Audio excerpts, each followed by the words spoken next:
On my wedding night, a transfer order sealed my fate. I was to marry the infamous Reaper of Fort Hamilton, Lewis. Everyone said he was cold, ruthless, and that a battlefield injury had taken him out of the game for good. My new mother-in-law held my hand, sighing that I'd have to be patient with him for the rest of my life. I resigned myself to my fate, lying stiffly on the wedding bed next to a man as cold as a block of ice. But then, a burning hot male voice suddenly echoed in my mind, so soft, softer than a marshmallow. Why isn't she moving? If she just moved a little, I could totally justify holding her while we sleep. Hold it together, Lewis. You're a gentleman. You can't scare your new bride. My eyes flew open. You call this taken out of the game? You, don't be afraid. The man beside me finally spoke. His voice, like the rest of him, was cold and hard, like a frozen stone in winter. My name is Lena. 3 days ago, I was the belle of the textile mill, with a line of suitors stretching from the factory gates to West Main Street. But with the stroke of a pen, my father, the mill director, had me married off to Fort Hamilton, making me the wife of the Reaper himself, Lewis. The whole base was laughing at me. I was a rose, they said, planted in a pile of manure, sterile manure, at that. My heart was bitter. I closed my eyes and played dead, just wanting to get through the night. In the darkness, that strange male voice exploded in my head again. Is she crying? Was I too harsh just now? I knew I shouldn't have listened to Mom. A man needs to be stern, she said. Great, now I'm stern, and I've scared off my wife. Her eyelashes are so long, like 2 little fans. I froze. Whose voice was that? There was no one else in the room. I peeked through a tiny slit in my eyelids. Lewis was lying flat on his back beside me, staring straight at the ceiling, his lips pressed into a thin line. He hadn't moved at all. But the voice continued. Does she think I'm ugly? I guess so, with this scar on my face. No, I have to let her know that besides the scar on my face, everything else is standing tall and proud. I nearly choked on my own spit. What kind of X-rated stuff was this? I shot up, staring daggers at Lewis. He jumped, sitting up with me, his brow furrowed as he watched me warily, like I was some kind of spy. What are you doing? He asked, his voice sharp with suspicion. I didn't say anything, because the voice in my head had turned into a full-blown scream fest. She sat up. What's she doing? Is she going to chew me out and call me a liar? Wait, her eyes are sparkling, and her cheeks are all flushed. Could it be, she wants it too? Oh crap, I'm not ready. What if I'm no good? Will she think I really can't perform? I looked at the man before me. Lewis. 26 years old, a decorated major. A faint scar ran from his brow to his cheekbone on his chiseled face. Far from being ugly, it gave him a rugged, masculine air. He sat with his back ramrod straight, his whole body radiating a frosty, keep your distance vibe. But the voice in his head belonged to a lovesick puppy who'd never been weaned. The stark contrast left me stunned. I'm thirsty, I blurted, grabbing a random excuse as I threw back the covers to get out of bed. Don't move. Lewis grabbed my wrist. His hand was large and hot, his palm calloused. It felt like a branding iron on my skin. My heart skipped a beat, and the voice in my head started setting off fireworks. I got it. Her hand is so soft. Softer than tofu. Is she going to be mad? Is she going to think I'm a creep? I was just worried she'd be cold getting out of bed. I swear I had no other intentions. Okay, I admit it, maybe I had a few other intentions. I pulled my hand back, my face so hot I could fry an egg on it. It finally dawned on me. I could hear the Reaper's inner thoughts. This realization instantly transformed me from a timid little bride into the leading lady who'd been handed the script. I cleared my throat, deciding to test the waters. I heard you were injured in battle. I looked at him with feigned concern, my eyes filled with just the right amount of sympathy. Louis's body visibly tensed, and his gaze darkened. "Yeah," he grunted, and said no more. But the scrolling commentary in my head was going wild. "Here we go," she asked. She must have heard the rumors too. How do I explain this? If I say I'm not really injured, won't I sound desperate? If I say I am, how am I supposed to hold my wife while we sleep tonight? This is so annoying. It's all that gossip monger Mike's fault. The whole base knew my leg almost got blown off, but somehow by the time it reached the family housing, it turned into my junk getting blown off. So that's how it was. The bitterness in my heart vanished, replaced by a strange feeling that made me want to laugh but not dare to. Seeing the tragic look on his face, as if to say, "I sacrificed for my country, please don't despise me," I was secretly ecstatic. "It's okay," I said, sitting back down on the bed. I mimicked his mother, gently patting the back of his hand. "I don't mind. From now on, I'll take care of you." His inner voice? Wait, that's not in the script. Shouldn't she be crying and demanding to go back to her parents? She'll take care of me? Is she throwing shade at me? Although, being taken care of by my wife doesn't sound half bad. This repressed man had way too much going on in his head. I stifled a laugh, slid back under the covers, and deliberately kept my distance, creating a wide gulf between us. "Let's get some sleep. We have to be up early to pay our respects to Mom and Dad." The man beside me was silent, but his inner voice was as loud as thunder. "That's it? We're just sleeping? Why isn't she following the script? She's so far away. Is she afraid I won't be able to control myself? Heaven is my witness, I just want to hold her while we sleep. Is this blanket too small? It feels like the Milky Way is between us." A moment later, I felt the mattress dip slightly. Louis was carefully inching his way toward me. "Just a little closer, she won't notice, right?" I bit my lip to keep from laughing out loud. A few moments later, he moved again. Almost there. In the darkness, I could feel his scorching body right behind me, his hot breath practically on my neck. I could even picture his tense, expectant expression. Just as he was about to succeed, I suddenly rolled over to face him. "Major," I whispered in the dark, batting my eyelashes, my voice soft and light, "can't you sleep?" Louis's body instantly went rigid as an iron plank. His inner voice was the loudest thing I had ever heard. Holy crap. The next morning, I was woken up by a gurgling sound. Not my stomach, but Louis's inner voice. "My wife's neck is so pale, I want to kiss it. Resist. You're a gentleman. Why isn't she up yet? Mom said my sisters-in-law are coming over today. What if they try to give her a hard time? Nope, I've got to think of a way to help my wife slay today." "Dude, you seem to know a little too much." I opened my eyes and met Louis's, which were filled with righteousness and purity, a stark contrast to the garbage floating around in his head. "You're awake? Let's get up. Mom wants us over for breakfast," he said, his voice steady, as if he wasn't the one howling in his mind all night. I nodded and slowly got up to dress. The Louis were indeed a large family. Louis was the third son, with 2 older brothers. The eldest had a government job, and the second was a businessman. Both were married with kids old enough to play Little League. Word was, both sisters-in-law were a real piece of work.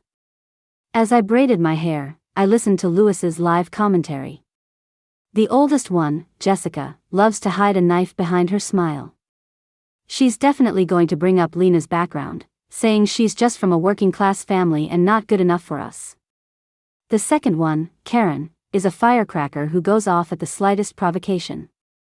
She can't stand to see anyone doing better than her. Lena's so pretty, Karen's definitely going to be jealous. How should I warn Lena? If I say it directly, will I seem like a nagging busybody?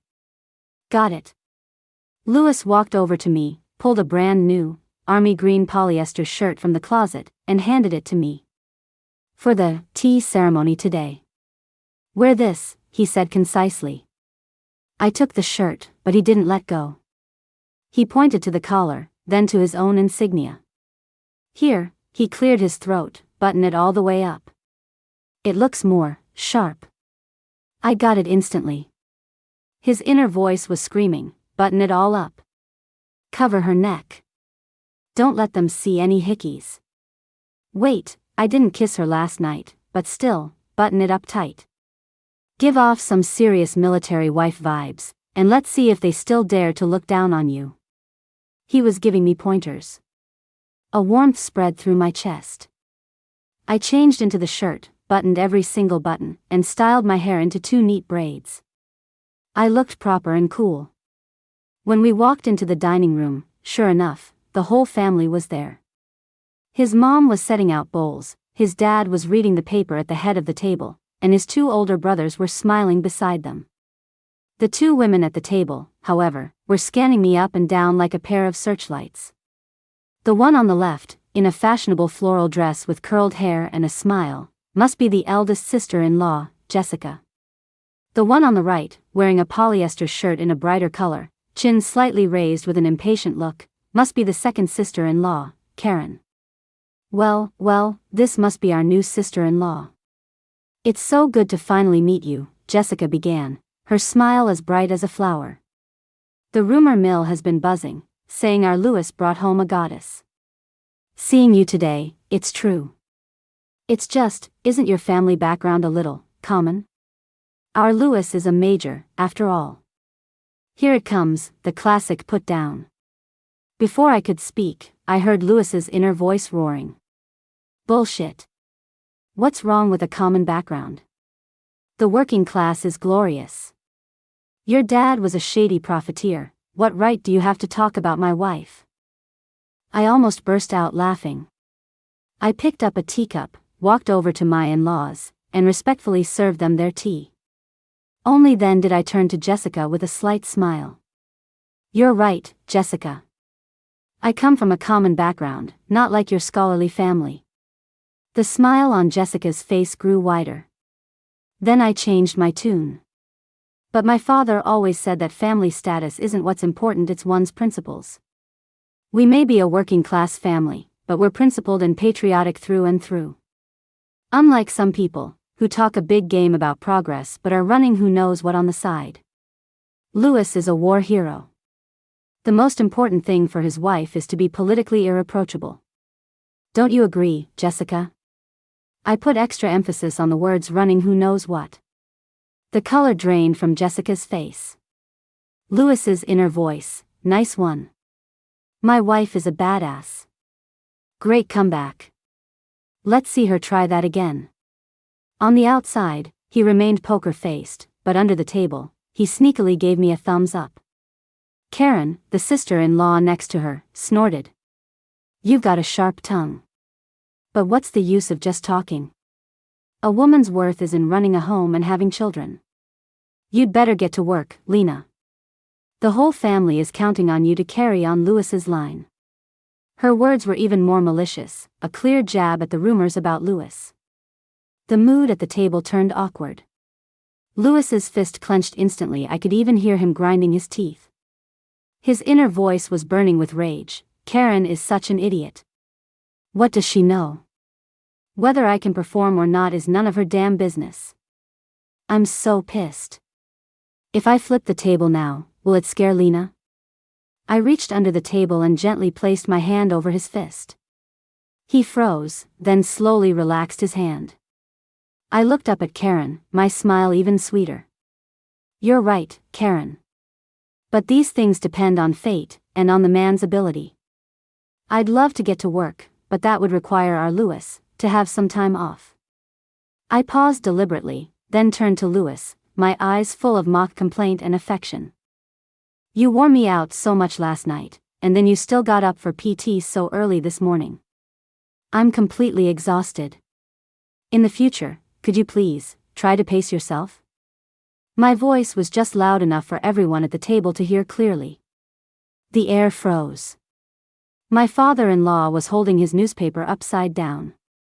My mother-in-law dropped her chopsticks. My brothers-in-law looked like they'd seen a ghost. Jessica and Karen were dumbstruck, their jaws on the floor. And next to me, Louis's handsome face turned beet red, starting from his ears and spreading until it was the color of a cooked lobster. His inner voice wasn't just screaming anymore. It was a nuclear explosion. Holy hell, what is she saying? What did I do last night? I didn't do anything. It's over, my reputation is ruined. Wait, is she trying to help me? Is she telling everyone that I can perform? Oh my God, my wife is the best. She's willing to sacrifice her own reputation for mine. I, Louis, will have no other wife but her. Oh, wait, I already married her. I fought to hold back my laughter as I gently hooked his palm with my finger under the table. Seeing him, so torn between wanting to explain and not daring to, wanting to be shy but having to maintain his authority, I suddenly thought that this military marriage might actually be a lot of fun. Just then, the base's broadcast system crackled to life with the sound of a bugle call for an emergency assembly. Louis shot to his feet. Orders from command. I have to get back to my unit immediately. He glanced at me, his eyes saying 1,000 words, but all he said was, I'm leaving. The house is in your hands. I watched his retreating back, a little hollow inside. I never expected to be a widow of sorts on the second day of my marriage. But the last of his thoughts lingering in the air left me stunned. Damn it, couldn't this mission have come at any other time? I haven't even gotten to kiss my wife yet. Louis was gone for half a month. At first, my 2 sisters-in-law tried to stir up trouble, but after I'd put them in their place that one time, they quieted down. At most, they'd make a few catty remarks, but nothing that bothered me. I was happy with the peace and quiet, spending my days reading and browsing the base exchange. Life was good. The only person who got on my nerves was Melody. Melody was the star of the base's entertainment troupe. True to her name, she was as pure as a lotus, with a soft, gentle voice. She was the dream girl of every man on base and Louis's #1 admirer. Before I arrived, everyone assumed she would be the one to marry Louis. So, her gaze always held a faint, veiled hostility toward me. One day, as I was hanging blankets in the yard, Melody glided over, carrying a basin of washed clothes. Lena, she said with a sweet smile, all alone at home?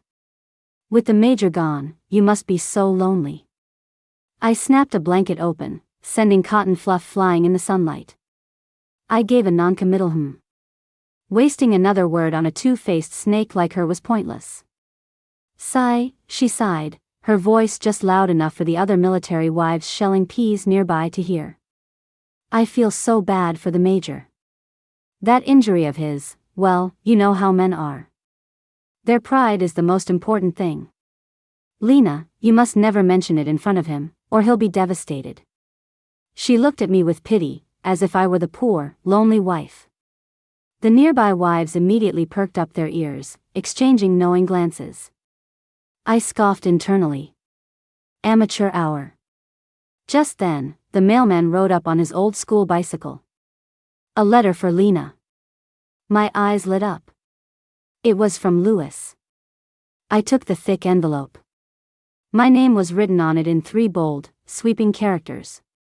Melody's eyes flickered. Is that a letter from the major? He's so good to you, writing after just a few days. We used to beg him to write home, but he always said he was too busy with training to write a single word.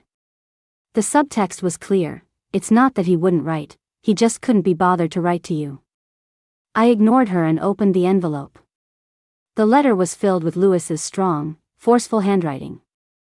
He wrote about daily life in the unit, asking if I was settling in, if I had enough money and ration tickets, and telling me not to shortchange myself. It was normal, even mundane. But I could hear the inner thoughts attached to the paper, from when he was writing it. I wonder how my wife is doing at home. Have those 2 sisters-in-law been bothering her? That Melody woman is up to no good. She's definitely going to cause trouble for Lena. Lena's so innocent she's no match for her. I have to think of a way to help my wife nip this potential threat in the bud. Got it. At the end of the letter, Lewis had added in a casual tone, by the way, that wooden box I asked you to put away is in the iron trunk under the bed. Find some time to throw it out. Everything inside is expired, so there's no point in keeping it. A wooden box? An idea sparked. I smiled at Melody. Melody, I'm so sorry to ask, but Lewis wants me to throw something out. Could you give me a hand? I can't move it by myself. Doubt flickered in Melody's eyes, but she smiled and agreed. Of course, Lena. I led her into the bedroom and dragged a heavy iron trunk out from under the bed. It wasn't locked. I opened it, and Melody's breath caught in her throat. There were no jewels or treasures inside, just a trunk completely full of letters. On top was an exquisite wooden box filled with a thick stack of envelopes. The addressee was clearly written, Melody. But none of the letters had ever been opened. The blood drained from Melody's face. I feigned surprise. Oh. So this is what Lewis was talking about. Melody, I'm so sorry. Look at this, he said it's all expired and told me to throw it away. I guess it makes sense. After all these years, the love letters inside have probably turned yellow, right? As I spoke, I handed her the wooden box. Since you wrote them, it's only right they go back to you. Our Lewis is a simple man, he doesn't know how to appreciate beauty. Don't take it to heart. The crowd of gossiping wives let out a collective, stifled gasp. Who would have thought that the high and mighty Melody had been chasing Lewis for years, and he hadn't even opened a single one of her letters? Melody clutched the box, her fingers trembling. Her face was a ghastly mix of green and white, as if she'd been slapped in public 100 times. She glared at me, the innocence in her eyes gone, replaced by pure venom. Don't get too cocky, Lena. She hissed. I smiled and leaned in close, whispering in a voice only we could hear, oh, the cockiness is just getting started. Watching Melody flee in humiliation, I lifted Lewis's letter to my lips and gave it a small kiss. A brilliant way to use a borrowed knife. This man was fatally charming. I didn't know it then, but thousands of miles away on a training field, Lewis let out a massive sneeze. A fellow soldier teased him, thinking about your wife, Major? Lewis's ears turned red, but he barked, get lost. Back to training. But in his mind, he was thinking, I wonder if that trick worked. My wife is so smart, she must have understood what I meant. Sigh, I miss my wife. I miss her scent, so sweet and soft. Next time I'm on leave, I'm going to make up for that missed kiss, and then some. After the Melody incident, my status on the base inexplicably rose. No one dared to say I wasn't good enough for Lewis to my face anymore, and no one brought up the rumors of his inadequacy to get under my skin. I became the woman who could tame the reaper. With my days now quiet, the born overachiever in me started to get restless. Back at the textile mill, I was a technical innovation champion. Now, seeing the military wives still managing their households in the most primitive ways, I got an itch. Behind the base housing was a patch of barren land. The soil was too alkaline for anything to grow, so it had been left deserted. An idea began to form. In my past life, before I came here, I'd read some books on agricultural technology in the library, and one of them had a method for improving alkaline soil. I decided to go for it. I asked my mother-in-law for permission to use the land. She had a do whatever makes you happy expression, the land was just sitting there anyway. And so, everyone on base saw the new major's wife, that delicate city girl, heading to the barren field every day with a hoe over her shoulder. TSK, city folks have strange hobbies. Is this her idea of roughing it? I bet she's just bored. A couple of days of digging and a few blisters, and she'll learn her lesson. My sisters-in-law came to see me once. They looked at me, covered in mud, and just shook their heads. Lena, why are you doing this to yourself? If you need something, just ask the family. Don't embarrass yourself out here, Karen said bluntly. I ignored the gossip and focused all my energy on my experimental plot. Following the book's instructions, I flooded the field to leach the salt, mixed in sand to reduce the alkalinity, and even hauled loads of rich compost from the nearby hills to improve the soil.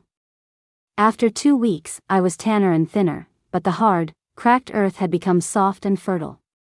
I planted my first batch of bok choy seeds. During this time, Louis sent 2 more letters. As usual, they were full of concern for my well-being and more of his remote control tactics. Mom said Lena is farming. She's a city girl, what does she know about farming? She'll probably end up growing weeds instead of vegetables. No, I have to help her.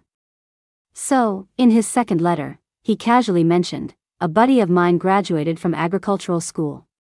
He said that to get vegetables to grow well, you need to add some wood ash as fertilizer. If you're bored at home, you could give it a try. I read the letter and didn't know whether to laugh or cry. This man was really worrying himself sick over me. Not only did I add wood ash, but I also made my own fermented fertilizer, tending to my little plot more carefully than I tended to my own face. A month later, when the first crop of bok choy sprouted tender green shoots, the entire base was in an uproar. No one could believe that the cursed land could actually produce vegetables. When I harvested the first basket of crisp, fresh bok choy, washed them, and gave a handful to every family on our block, the way the other wives looked at me changed. It went from entertainment to admiration. Lena, you're a miracle worker. You even made this land fertile. Seriously, you have such a green thumb. You have to teach us. I became the agricultural expert of the military wives' circle. My mother-in-law was overjoyed, holding my hand and endlessly praising me for being capable and talented. My sisters-in-law also saw me in a new light and no longer dared to look down on the daughter-in-law from a working-class family. Far from embarrassing myself, I had brought great honor to the Lewis family. One day, I was in the garden watering the second batch of seedlings when Lewis's communications officer, Private Miller, came racing over on his bicycle. Ma'am. Ma'am. The Major's back. My heart skipped a beat, and I dropped the water ladle. He was back. I ran home with Miller, and from a distance, I could see a crowd gathered at our doorstep. I pushed my way through and saw Lewis, dressed in a dusty uniform, standing in the middle of the yard. He was darker and thinner than when he left, but his eyes were brighter. He was holding one of the bok choy I grew, turning it over and over in his hands. The people around him were all singing my praises. Major, you're so lucky. You married a real angel. Yeah, your wife is amazing. She turned a wasteland into a vegetable garden. Lewis didn't say anything. He just looked at me, his eyes full of what looked like a sky full of stars. I could hear a grand military parade happening in his mind. My wife. That's my wife. See that? That's Lewis's wife. A goddess in the streets, a chef in the sheets, and damn it, she can even tame the wilderness. Who said she's delicate? This is called grace and skill. You common folk wouldn't understand. Okay, hold it together, don't smile. I'm the cold, aloof reaper. Can't break character. He forced down the corners of his mouth, cleared his throat, and strode toward me. Then, in front of everyone, he reached out his large, well-defined hand, not to take mine, not to hug me, but gently, he wiped a speck of dirt from the tip of my nose. His touch was light, with a clumsy sort of tenderness. You've worked hard, he said, looking at me, his voice low. My face instantly flushed red.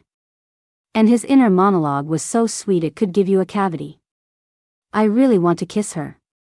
No, too many people. Tonight. When we get home, behind closed doors, I'll kiss her until she can't breathe. Lewis was on leave for a week this time. On his first night back, I made a special effort in the kitchen, using the bok choy I grew to cook him a lavish dinner. At the table, his parents kept piling food onto his plate, fussing over him. He responded to them while secretly sneaking glances at me from the corner of his eye. The commentary in his head never stopped. My wife's cooking is amazing. 100 times better than the slop in the mess hall. Why isn't she looking at me? Is she still mad at me for being gone so long? She looks a little thinner, her chin is sharper. It must be from working on the garden. I'm such a jerk, letting her work so hard. After dinner, I started clearing the dishes. My mother-in-law tried to help, but I smiled and shooed her out of the kitchen.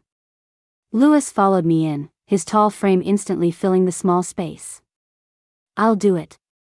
He reached for the bowl in my hand. No need, I'm fast, I said, turning to avoid him. We stood there, at a stalemate, the atmosphere a little strange. The sound of running water covered our slightly ragged breathing. Her hands are so beautiful, so pale and slender. It's a shame to waste them on washing dishes. She still smells so good, like sun-dried laundry mixed with a hint of fresh grass. I really want to hug her from behind. I felt like his intense gaze was burning a hole through my back. I washed the dishes faster, desperate to escape the suffocating space. Just as I dried my hands, ready to make a break for it, he blocked the doorway. Lena, he said my name, his voice a little hoarse. I kept my head down, not daring to look him in the eye. That garden, don't work on it anymore. It's too hard, he said seriously, looking at me. I looked up and met his deep gaze. In his eyes, there was pain, concern, and a swirling mix of emotions I couldn't quite decipher. I don't think it's hard, I said honestly. I like it. He fell silent. But his inner voice was roaring, she likes it. She actually said she likes it. Is she just saying that to spite me? I'm a grown man, and I'm letting my wife work the fields. What kind of man am I? No, I have to let her know that her husband can provide for her. The next second, he reached out and pulled me into his arms. The hug was so sudden that I crashed into his hard, searing chest, my nose filled with the clean scent of his soap and a faint hint of sweat. My mind went blank. His heartbeat was like a war drum, thudding heavily against my eardrum. And his inner voice was deafening. I'm holding her. I'm finally holding her. So soft. Exactly like I imagined. She's not pushing me away. Does that mean she doesn't hate me? I didn't push him away. Because my whole body had turned to jelly. I couldn't muster any strength. His arms were like iron clamps around my waist, so tight it felt like he was trying to merge me into his very bones. Lena, he whispered in my ear, his voice thick with suppressed emotion, from now on, you're not allowed to do any more heavy lifting. You have me.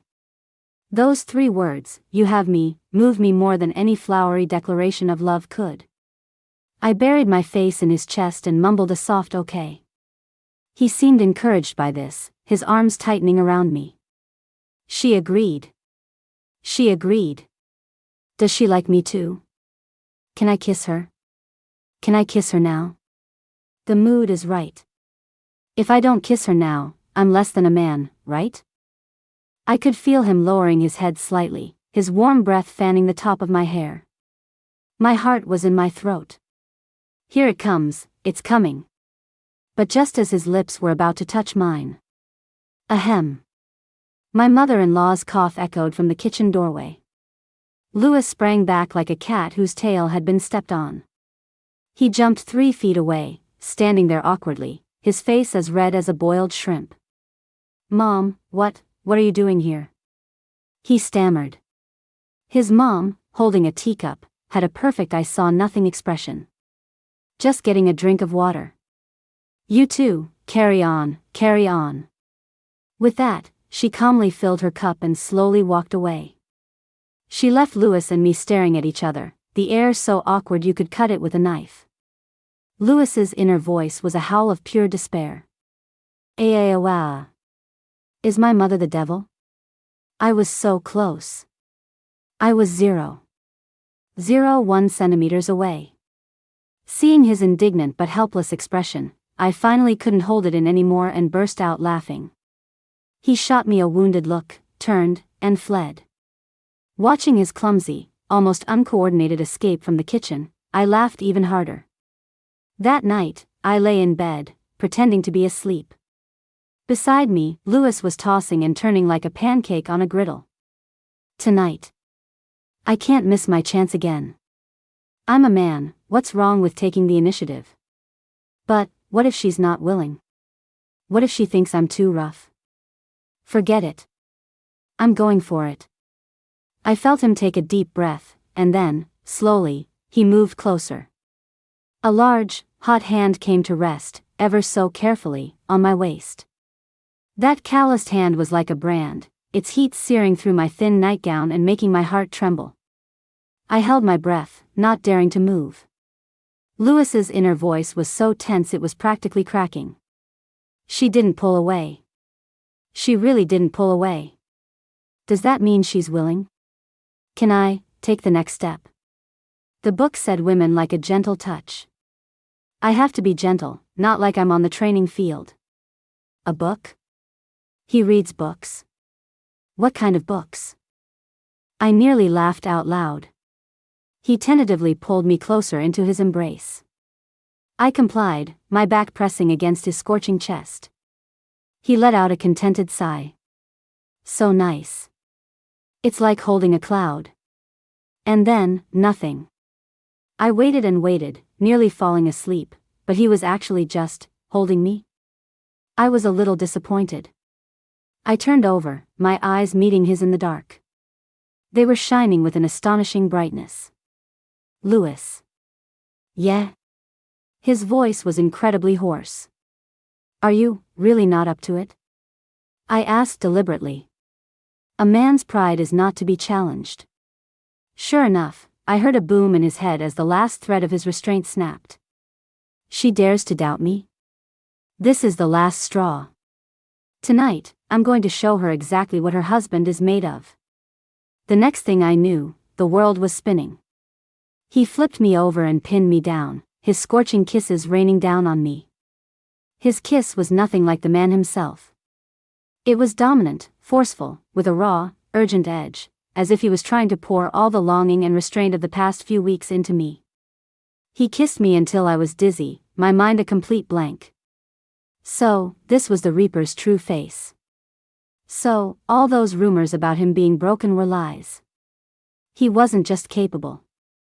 He was very, very capable. The next day, I woke up feeling like I'd been run over by a truck, my body sore and weak. The spot beside me was already empty. On the nightstand was a glass of warm water and a note. Making breakfast. Sleep in. Louis. The handwriting was bold and energetic, betraying the writer's irrepressible good mood. I picked up the glass and took a sip, a sweet feeling blooming in my chest. Just then, I heard Louis talking with his mom outside the door. His mom, Louis, why are you up so early? And humming, too. Did you find some money? Louis's voice was filled with a pride he couldn't hide. Mom, I've got something to tell you. You're going to be a grandma very soon. I sprayed a mouthful of water. That shameless man. I threw back the covers to get up and give him a piece of my mind when I noticed a conspicuous red stain on the sheet. I froze. It was, from me. But on the other side of the sheet, there was another small, dark red stain. I was still wondering about it when Louis walked in, holding a steaming bowl of egg noodles. His eyes lit up when he saw I was awake, but then his expression turned awkward when he saw me staring at the sheet. His inner voice was a mix of nervousness and regret. Crap, she saw it. I was too excited last night and forgot to clean up the wound. The blood seeped out. Is she going to think I'm pathetic? That I can't even kiss someone without making myself bleed? Kissing himself into bleeding?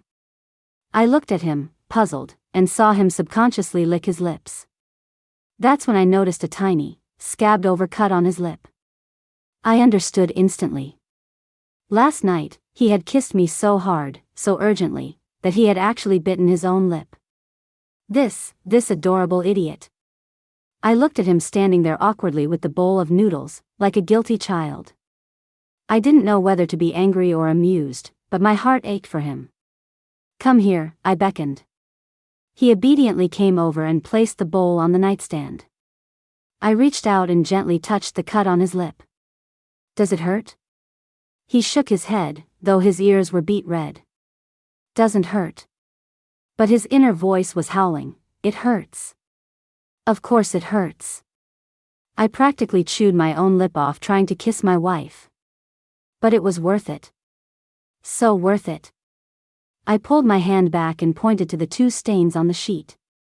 Major, I think you owe me an explanation. What exactly is going on here? I wanted to see how this repressed man would explain his heroic injury. Lewis's face instantly turned the color of a ripe plum. Lewis's eyes darted around, avoiding mine. That's mosquito blood. Mosquitoes in the middle of winter? 2 of them, no less. One on my side, one on his, performing some kind of synchronized art project on the sheets. His inner monologue was about to drown him. I'm a genius. Mosquito blood. The perfect excuse. She'll totally buy it. She's so innocent. Wait, why is she looking at me like that? Does she not believe me? Crap, how do I explain this? I can't just say I was so excited kissing you that I bit my own lip, can I? Where would my Reaper reputation be then? Seeing him spout such earnest nonsense, I decided to mess with him. Oh, really? I pulled back the covers and pointed to a non-existent mosquito bite on my leg. Well, this must have been a tough mosquito. It bit me so hard my legs are still weak. Major, you have to avenge me. Find this audacious insect and bring it to justice. His face, in a fascinating display, shifted from red to a deep shade of purple. I bet he was desperately looking for a hole to crawl into. It's over. She knows. She definitely knows. Is she laughing at me? Laughing at my inexperience, like some teenage boy? There goes my legendary reputation. I finally couldn't hold it in any longer and burst out laughing. Lewis watched me, bent over in hysterics, his expression shifting from embarrassment to mortification, and finally, to a helpless smile of his own. He sat on the edge of the bed and pulled me into his arms, resting his chin on the top of my head. Lena, he said, his voice low and regretful, I'm sorry. I don't have much experience. Pfft, I playfully punched his chest. Who does? He didn't say anything, just held me tighter. After that tender moment, life went on. Lewis's leave ended quickly, and he returned to his unit. But this time, my mindset was completely different. I was no longer the passive bride who just accepted her fate. I was the mistress of this house, Lewis's rightful wife. I kept the house in perfect order, doubled the size of my vegetable garden, and even started teaching the other military wives how to pickle vegetables. My prestige on the base grew day by day. But with great power comes great jealousy. My rising star was clearly getting in some people's way. One day, I was at home sorting through a package Lewis had sent back. It was his dirty laundry and another letter. I was happily listening to the sweet nothings in the letter. My wife is so capable, I love her to death, when Melody appeared like a ghost again. But this time, she wasn't alone. Behind her stood 2 men in uniform with grim expressions. Comrade Lena, one of the men, who had a square face, said sternly, "We're from base security. We've received a report that you are a person of unknown identity with ties to enemy spies. Please come with us for questioning." My heart dropped. Enemy spies? In this era, that was a death sentence. Melody stood behind them, a triumphant smirk on her face. "Don't be scared, Lena. As long as you have a clear conscience, the authorities will clear your name," she said with false sincerity. I understood immediately. This was her doing. I clutched the letter in my hand, forcing myself to stay calm. "Comrades, you can't just make accusations like that. You say I have ties to enemy spies.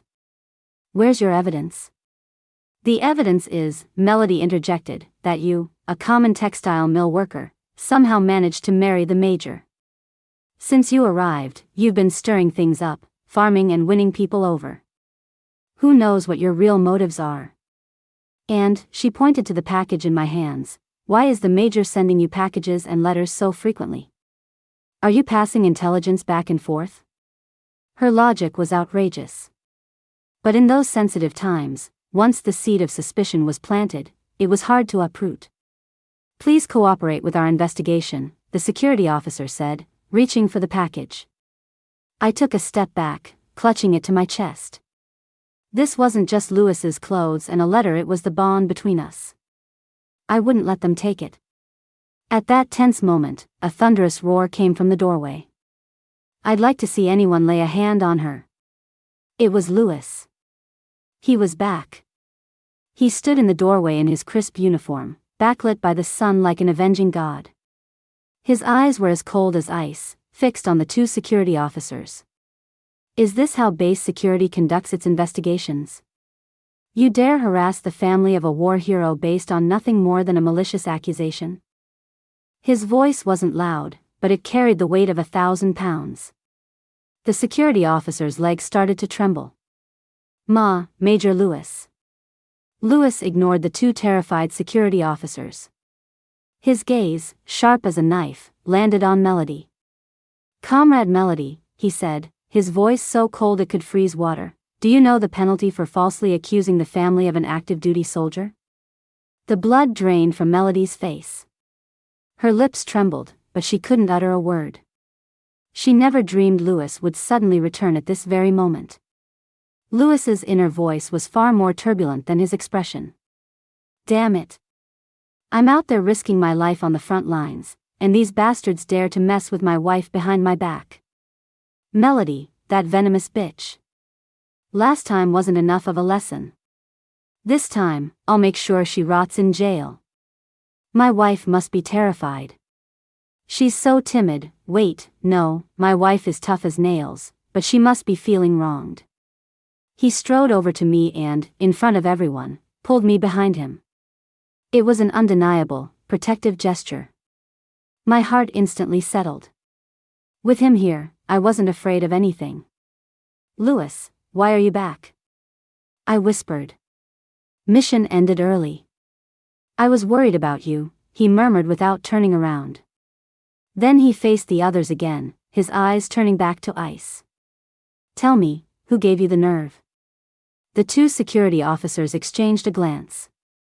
Finally, the square-faced one managed to say, Major, we were just following orders from Deputy Director Evans. Deputy Director Evans? My mind raced. Wasn't that Jessica's uncle? Lewis's eyes narrowed.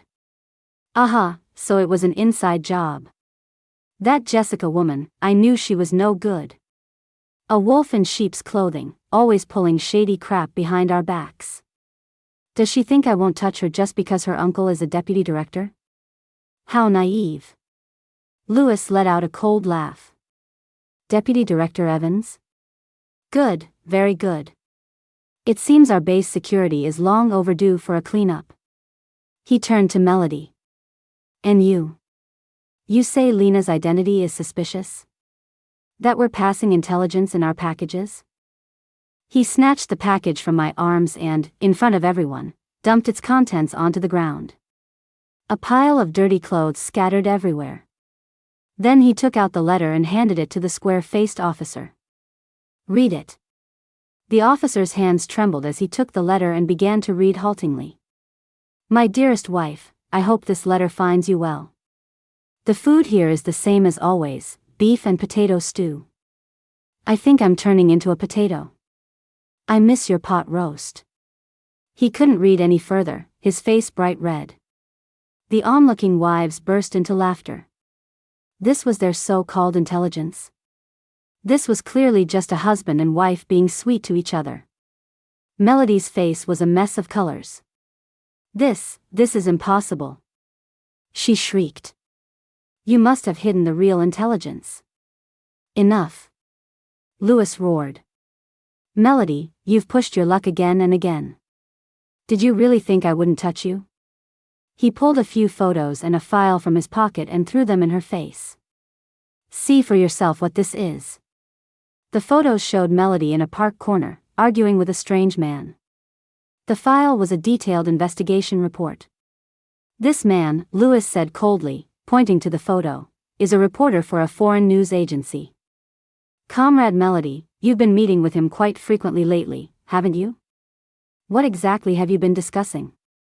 Melody stared at the photos as if struck by lightning, and collapsed to the ground. No, it's not. It's not. Lewis pressed on. Then why don't you explain why a dancer from the entertainment troupe is asking a foreign reporter about our unit's rotation schedule and military exercise deployments? Are you so interested in national affairs you're planning to become the Secretary of Defense? A gasp went through the crowd. This was no longer a simple false accusation. This was treason. Espionage. The two security officers' legs gave out, and they nearly fell to their knees. They never imagined that while investigating a supposedly suspicious military wife, they would stumble upon a real, live spy.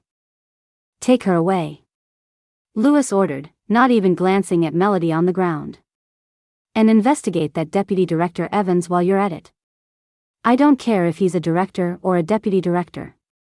If he dares to stick his hands into my family, I'll chop them off.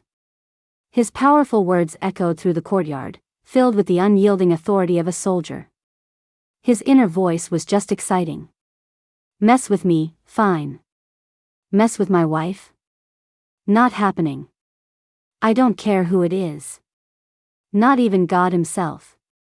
I looked at his determined profile, my eyes welling up. This man was my hero. The affair with Melody and Deputy Director Evans sent shockwaves through the base. The investigation revealed that the Deputy Director had been using his position to collude with Melody, leaking non-critical military information to a foreign reporter in exchange for money and a supposed boost to his career. They had targeted me because Melody was jealous, and because they thought a city girl with an unknown background would be the perfect scapegoat. By framing me as a spy, they could cover their own tracks. Unfortunately for them, they didn't count on Lewis returning early, nor did they count on him already being suspicious and having gathered evidence against them. In the end, Melody and the deputy director received their just deserts. Jessica, implicated in the scandal, was thoroughly disgraced and quietly moved back to her parents' house with her kids. After that battle, no one dared to gossip about me again. I became a legend on the base, a woman not to be trifled with. After the storm passed, Lewis got another week of leave. Our life together was as sweet as honey. One night, we were lying side by side, watching the moonlight stream through the window. Lewis, I said, resting my head on his shoulder, how did you know Melody was up to something? Lewis was quiet for a moment before answering. A gut feeling. I didn't believe him for a second. His inner voice had already betrayed him.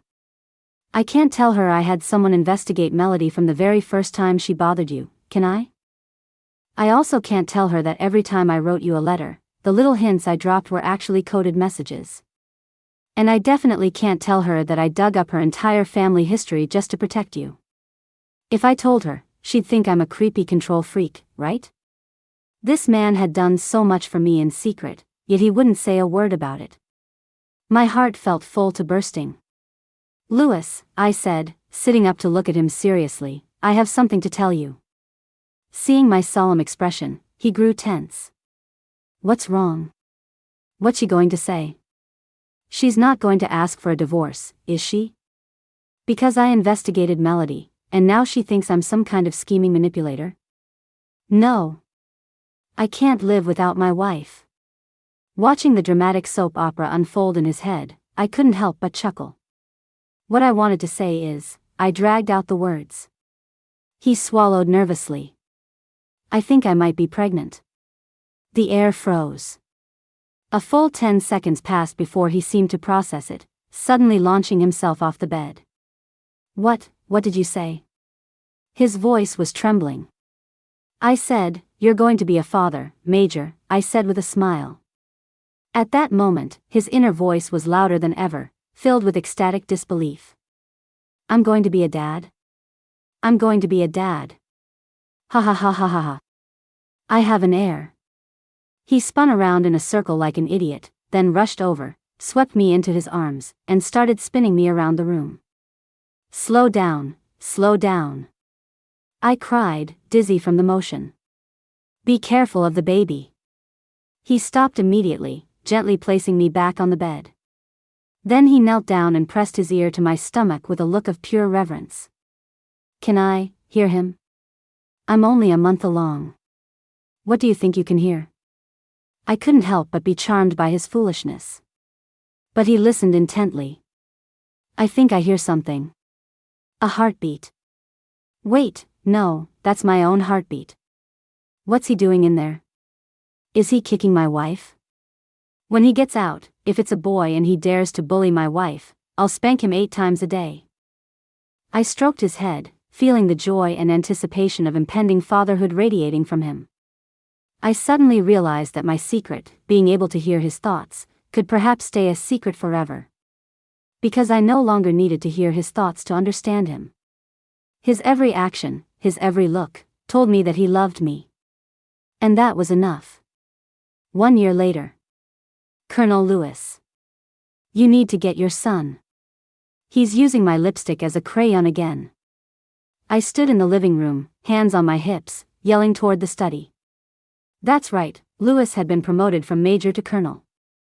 And I had successfully unloaded my cargo, giving birth to a little demon who was his spitting image. We named him Nate.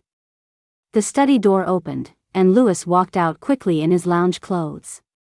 He first looked at our son, whose face was painted like a clown, then at the bright red streak on the wall, and frowned. "Nate," he said sternly. The moment the little guy saw his dad, he dropped the lipstick, toddled over on his short legs, and latched onto Lewis's leg. "Daddy. Daddy, up." Lewis's inner voice instantly switched from "I'm going to tan your hide" to "my precious baby boy." "Sigh, my son is so cute." "Oh well, it's just lipstick. I'll buy my wife 10 more. And the wall, we can just repaint it. A boy needs to be spoiled a little." He bent down, scooped the little guy up, and bounced him in his arms. "No more mischief. Go and apologize to your mom." The little guy wrapped his arms around his dad's neck, then planted a big, slobbery kiss on my cheek, smearing a mixture of saliva and lipstick all over my face. "Sorry, Mommy." What could I say? I looked at the big and little man in front of me and sighed with a smile. That night, after putting the little monster to bed, Lewis hugged me from behind, his chin resting in the crook of my neck. "Tired? What do you think?" I shot him a playful glare. He let out a low chuckle and kissed my cheek. "You've worked hard, honey." He could say these sweet things so naturally now. Although what he was thinking was still way more than what he was saying. Like right now. "My wife smells so good. The kid's asleep. Does that mean we can get down to business? Tonight, I'm definitely making up for last time, and the time before that." I turned around, wrapped my arms around his neck, and whispered in his ear, "Colonel, you're having some very dangerous thoughts." Lewis froze, then realized what I meant, and his ears turned red again. He swept me up into his arms and strode toward our bed. The dangerous part is yet to come. The moonlight spilled gently through the window. I knew that with this man by my side, my future would always be just like this, warm, lively, and full of love and sunshine.